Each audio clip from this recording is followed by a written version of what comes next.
The question today is, why do I need to practice in front of a mirror?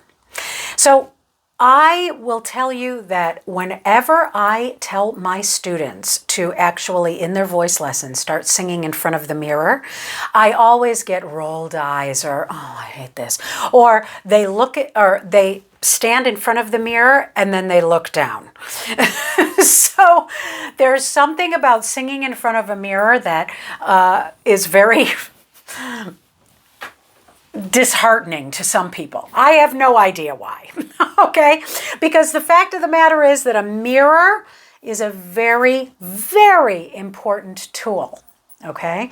It is an important tool because mirrors don't lie, okay?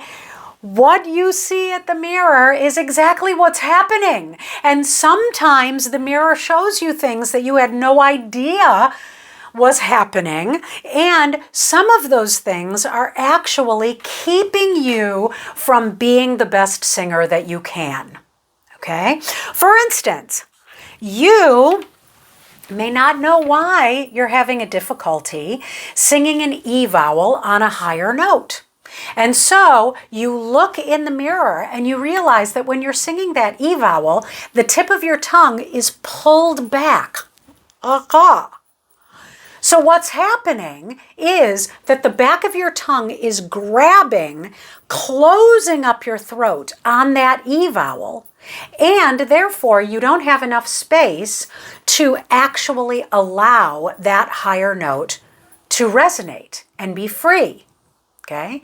But you might not have had any idea that your tongue was pulling back. It was the mirror that told you so.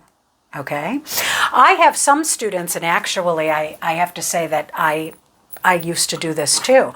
I have some students that when they're singing, all of a sudden I see them go like this. Like maybe when they approach a high note, they go like this. Okay, and so I ask them in their lesson, just take your hand and just go like that and look over your left shoulder instead of your right shoulder. And then they realize, oh, that's hard. Well, the fact of the matter is that if they actually had looked in a mirror when they were practicing, they would have noticed this all the time. That's showing that there's tension, okay? Some singers don't notice that when they're singing, they allow their chest to collapse, okay? That's something else that a mirror can show you, okay?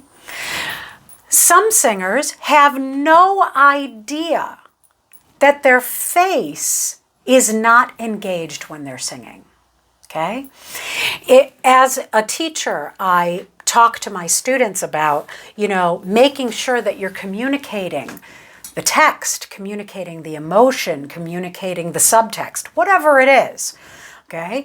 And the fact of the matter is that they don't have to be moving all over on stage. They don't have to be gesturing a lot.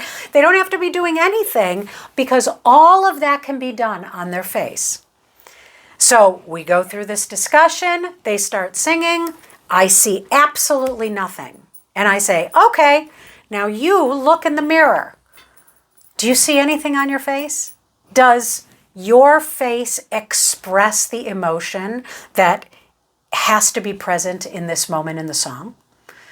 And then all of a sudden they realize, oh no, nothing.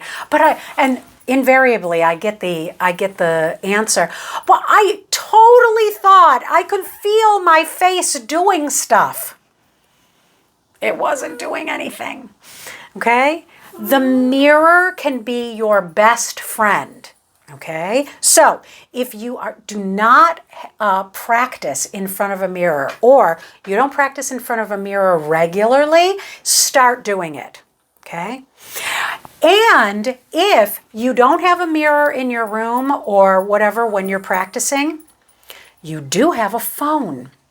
And what you can do is you can videotape yourself practicing.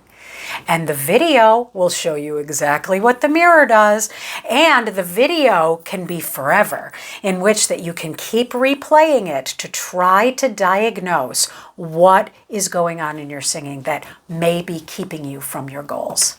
So get out that mirror or turn on that play button. I promise you will see results.